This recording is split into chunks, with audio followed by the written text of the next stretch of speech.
Military TV cameras captured the action as the attack was launched by F-111 bombers. We were soon forced down to 500 feet. So that's 500 feet over the mountains. So we're not just flying straight and level. Air Force navigator Mike Sweeney kept a war journal of what it's like to fly 500 miles an hour, a few hundred feet off the ground, dodging mountains and a sky full of shrapnel, bullets, and rockets gunning to knock his jet out of the fight. My pilot, Greg, sat here. We were basically shoulder to shoulder the entire mission.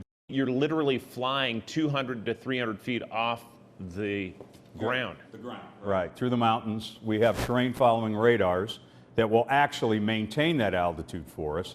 30 years ago, American combat forces launched a wave of airstrikes in Iraq. Operation Desert Storm unfolded in response to the Iraqi invasion of U.S. ally Kuwait.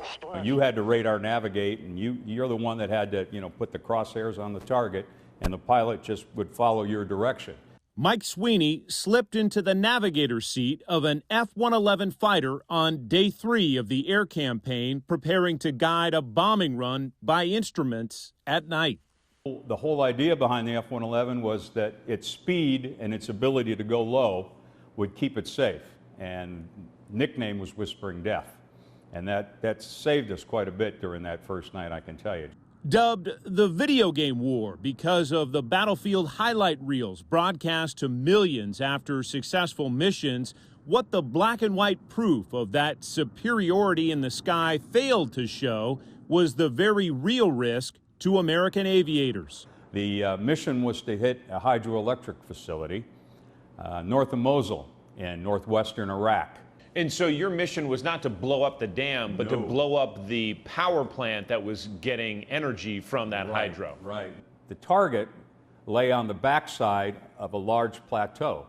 So we not only had to climb up that plateau, the target itself wouldn't show on the radar until just seconds before release of the weapons.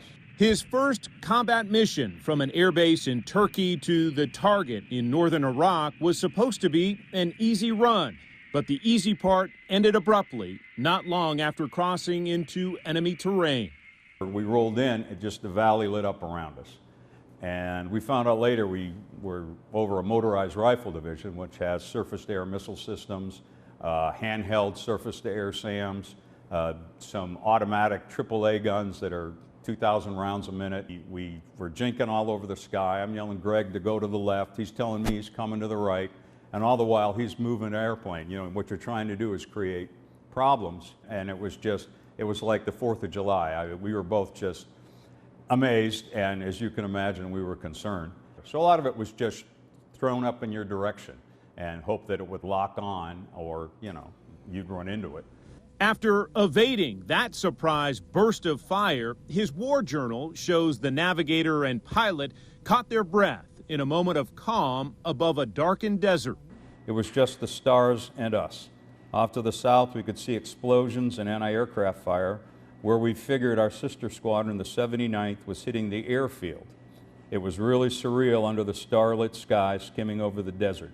Hard to believe it was really happening. A peace short-lived as they rolled into the target run. And just then, all heck broke loose. Going left was no better than right, and seemed like the explosions were getting closer, seemingly at our altitude. We were running out of options, and at this point, we wondered if we'd even get through to the target, as the enemy fire was so heavy. I remember clear as a bell looking out in front of the airplane, and all of a sudden, off to my right, I saw this stream of fire that went out and then sort of made a turn. It came in, and it looked like 100 motorcycles, dark at night. Flying so low, they can see a guy step out of a pickup on a ridge overlooking their flight path.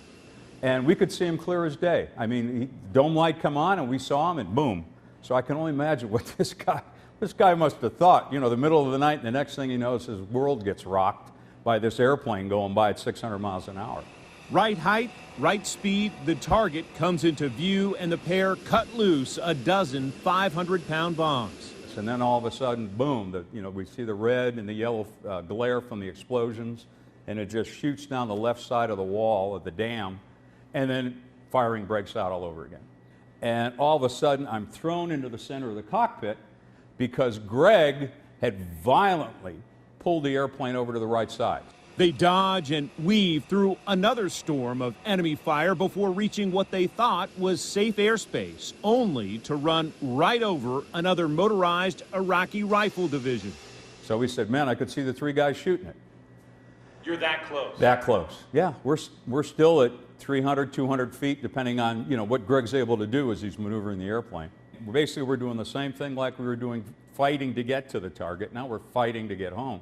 On what was his first foray into combat, Mike Sweeney earned one of the military's highest awards, marking heroism in the sky, the Distinguished Flying Cross for knocking out a key target and the surprises he and his pilot endured to survive the mission. The amount of fire that we encountered was totally unexpected, and the fact that we continued. But, what did we know? That's our first mission. This is war. Before finishing our interview, Mike Sweeney showed us the flight maps he used later in the war to take out targets just outside Baghdad.